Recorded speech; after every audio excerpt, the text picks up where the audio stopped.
two, three, and...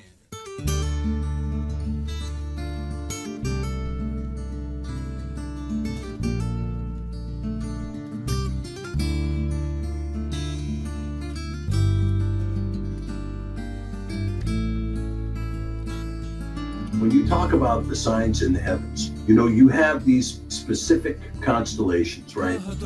And it's written that the heavens declare the glory of Yah, day and the day they utter speech, and night and the night they show knowledge, right?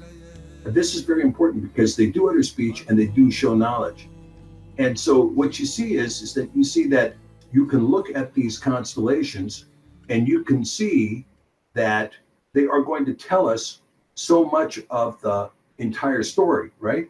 Because, like, I'll give you an example. You're dealing with 12 major constellations. 12 is a significant number in all of Scripture. You know, you had 12 patriarchs and you have 12 disciples. There are 24 elders. The 12 disciples will come to judge the 12 tribes of Yasharel. There will be 12 gates in the New Jerusalem, right? So you have some numbers that are extremely significant in terms of being able to show that you have this plan, Yah's plan, right? Now, people say that you have a discussion that, you know, Virgo depicts, you know, the woman, right?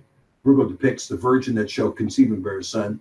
You can look at these various constellations, these 12 constellations, and you can come to understand a gospel message that the Messiah will come, the idea of Libra being the lamp, and the lamp denoting the nature of the seed of the woman, right? And being positioned beneath the feet of Virgo. And of course, Scorpio being a lot of people want to say Scorpio is the crab, but it's really the dragon, right? And so what you see is when you look at some of these additional stories, yeah, you can see the gospel story in the constellations, spelling out and telling you that there will be a son of man. But then again, you can see, for instance, here's another one. You have the crux, or what's called the Southern Cross. Now, the Southern Cross is a group of stars that form, it's called the crux, but you can't see it in the Northern Hemisphere. You can only see it in the Southern Hemisphere. All of this says it does point to the idea of the seed of the woman. It points to the virgin giving birth. It points to the Son of Man. In fact, if you look at this sign that was given on September 23rd, 2017, this was the only time that this sign had ever appeared in the heavens. Now, there was something quite similar that appeared around 3 AD or 4 AD, except that instead of Jupiter emerging from the womb of Virgo, you saw Venus emerging from the womb of Virgo, okay?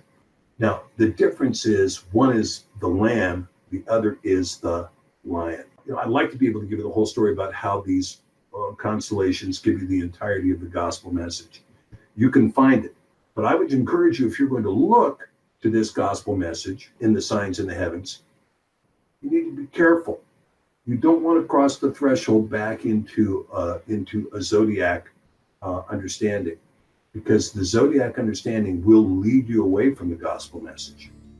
When you're talking about the Mazarot and you're talking about understanding the gospel message, you're justifying the constellations to the gospel message, not the gospel message to the constellations.